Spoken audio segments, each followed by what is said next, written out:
భారీ వర్షాలు వరదలతో నేపాల్ అతలాకుతలమవుతోంది.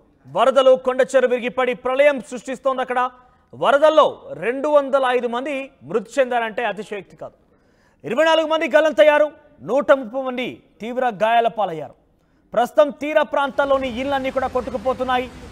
జల దిగ్బంధంలో చాలా ప్రాంతాలు చిక్కుకొని ఉన్నాయి. ఇళ్ల మధ్యలోనే విలయం కొనసాగుతోంది. ఆ వరద ఉధృతి కొనసాగుతోంది. ఇక కొట్టుకుపోయిన ఇల్లు, వాహనాలు, భవనాలు మొత్తం కూడా వారిని కొంత ఆందోళన కలిగిస్తున్నాయి. భాగమతి నది ఉగ్రరూపంతో అక్కడ దారుణ పరిస్థితి ఎదుర్కొంది. 3వ రోజు ప్రస్తుతం సహాయ చర్యలు కొనసాగుతున్నాయి. సహాయక చర్యల్లో 5,000 మంది భద్రతా సిబ్బంది పాల్గొన్నారు. ఇక ముంపు ప్రాంతాల్లో చిక్కుకున్న వారిని ఎయిర్ లిఫ్ట్ చేశారు నేపాల్ ఆర్మీ. ఇప్పటివరకు 4,000 మందిని రక్షించినట్టుగా ఆర్మీ సిబ్బంది తెలుపుతోంది.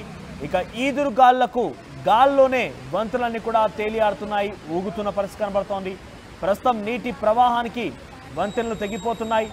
దెబ్బతిన్నాయి 20,000 జల విద్యుత్ కేంద్రాలన్నీ కూడా. ఇక భారీ వరదలతో పూర్తిగా కాఠ్మండు రహదారులు ధ్వంసమైపోయాయి.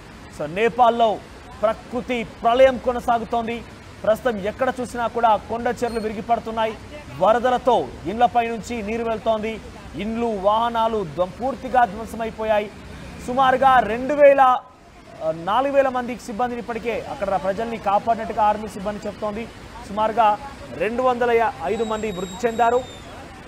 130 మంది గాయాల పాలయ్యారు. ఇక 24 మంది ప్రస్తుతానికి గల్లంతయ్యారు. వారి యొక్క ఆచూకీ కోసం ప్రస్తుతం ఆర్మీ సిబ్బంది ప్రయత్నం చేస్తుంది. చూడొచ్చు వరదల ఆ తాకిడికి, ఆ వరద ఉధృతికి ఏకంగా ఆ బ్రిడ్జే కొట్టుకుపోతుందంటే ఏ స్థాయిలో అక్కడ వరద బీభత్సం కొనసాగుతుందో అర్థం చేసుకోవచ్చు. సో ఇళ్ళే కొట్టుకుపోతున్నాయి.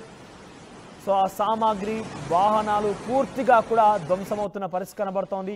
మీరు చూడొచ్చు అదంతా కూడా నివాసాలు, కాలనీలు అన్నీ కూడా పూర్తిగా నీట మునిగిపోయాయి. దాదాపుగా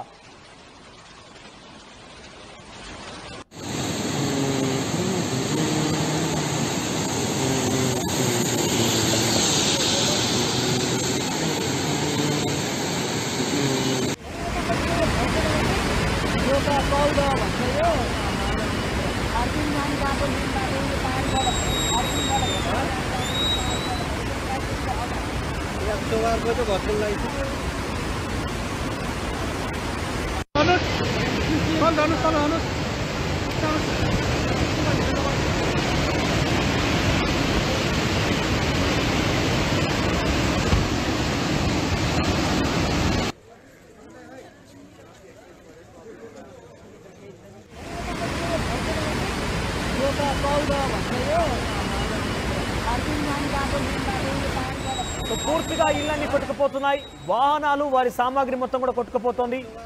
సో చూడంగానే కనురెప్పపాట్లోనే వారు పూర్తిగా నేలవస్థకు చేరడం, కొండ చెరువు విరిగిపడడం, నీళ్ళలో కొట్టుకుపోవడం చూసిన తర్వాత వారంతా కూడా పెద్ద ఎత్తున ఆందోళన వ్యక్తం చేస్తున్నారు.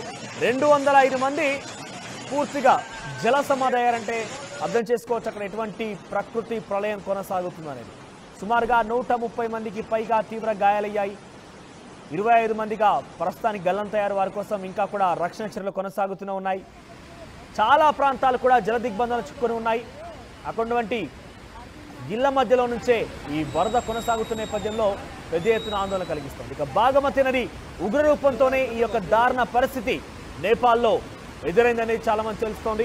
సో ఈ నేపథ్యంలో 5,000 మంది ఆర్మీ సిబ్బందితో ప్రస్తుతం అక్కడ రక్షణ చర్యలు కొనసాగుతున్నా కూడా అక్కడ ఉన్నవారిని కాపాడడంలో ప్రస్తుతం అయితే కొంత మేనమీషాలు లెక్క పెడుతున్న ఆర్మీ అధికారులు. ఎందుకంటే డెఫినెట్గా అక్కడ చాలా ప్రకృతి ప్రకోపం అనేది కనబడుతోంది. ఎక్కడ చూసినా కనుచూపు మేర ఆ నీరే కనబడుతోంది. వరద ఉధృతికి, ఆ ఫోర్స్కి అడ్డొచ్చిందల్లా పూర్తిగా తనలో కలిపేసుకొని ఆ భాగమతి నది ముందుకు కొనసాగుతుంది. ఇక ముంపు ప్రాంతాల్లో చిక్కున్న వారిని ఇప్పటివరకు నేపాల్ ఆర్మీ అధికారులు హెలికాప్టర్ సాయంతో వారందరూ కూడా కాపాడారు. 5,000 మంది ఆర్మీ సిబ్బంది అక్కడ ప్రస్తుతం విధులు వర్తిస్తున్నారు.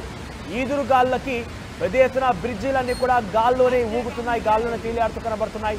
ఆ వరద తాకిడికి ఆ బ్రిడ్జిని కనుక వచ్చి ఆ వరద ఢీకొంటే కనుక బ్రిడ్జ్ పూర్తిగా ముక్కలైపోయి ఆ నీటిలోనే కొట్టుకుపోయే పరిస్థితి కనబడుతుంది. మీరు చూడొచ్చు అక్కడ బ్రిడ్జ్ కూడా కొట్టుకుపోతున్న దృశ్యాలు మనం చూస్తున్నాం. సో నీటి ప్రవాహానికి పెద్ద పెద్ద వంతెనలే తెగిపోతున్నాయి. ప్రస్తుతం 20,000 విద్యుత్ కేంద్రాలు పూర్తిగా ధ్వంసమైపోయాయి. భారీ వరదల కారణంగా కాఠ్మండు రహదారాన్ని కూడా ప్రస్తుతం దెబ్బతిన్నాయి. వారందరూ కూడా జనజీవనం మొత్తం కూడా స్తంభించిపోయింది. సో సుమారుగా 2000 మందికి పైగా మృతి చెందారంటే ఇక బాధితుల సంఖ్య ఏ రకంగా ఉంటుంది, ఎంత మేర ఉంటుంది, ఆ కుటుంబాలు ఏ రకంగా ఇబ్బంది పడి ఉంటాయి మనం గమనించవచ్చు. సో బాగమతి నది కారణంగా పెద్ద ఎత్తున వారి ఇళ్లపై నుంచి వరద విలయం కొనసాగుతోంది. చెట్టు చూసిన కనుచూపు మేర ఈ వరద ప్రవాహం, వరద ఉధృతి, ప్రకృతి ప్రకోపమే కనబడుతోంది. ఈ దృశ్యాలని చూస్తుంటే డెఫినెట్గా అందరినీ కలవరపాటు గురి చేసే అవకాశం. ఎందుకంటే ఆ దృశ్యాలు చూస్తుంటే వాటి కింద నుంచి ఎన్నో వాహనాలు, ఎంతో మంది ప్రాణాలు కూడా కోల్పోయే అవకాశం ఉంది. ఇప్పటికే సుమారుగా 4000 మంది ఆర్మీ సిబ్బంది, 130 మందిని తీవ్ర గాయాలపడిందని కూడా తరలించారు, ఆసుపత్రి తరలించారు. అందరూ కూడా ప్రస్తుతం ఆర్మీ సిబ్బంది కాపాడింది. ఇంకా కూడా రక్షణ చర్యలు కొనసాగుతున్నాయి. 3 రోజులు కావస్తోంది, ఇంకా కూడా రక్షణ చర్యలు కొనసాగుతున్నాయి. సుమారుగా 30 మందికి పైగా వారి ఆచూకీ దొరకడం లేదు. వారంతా కూడా ప్రవాహంలో గల్లంతైపోయినట్టు కనబడుతోంది. ఎటు చూసినా ఆ నీటి ప్రవాహం, మరోవైపు అక్కడో చోట సహాయక చర్యలు చేస్తున్నటువంటి ఆర్మీ సిబ్బంది కనబడుతున్నారు. కాఠ్మండూలోని ప్రధాన రహదారిని కూడా పూర్తిగా ఈ యొక్క వరద తాటికి ధ్వంసమైనట్టుగా తెలుస్తోంది.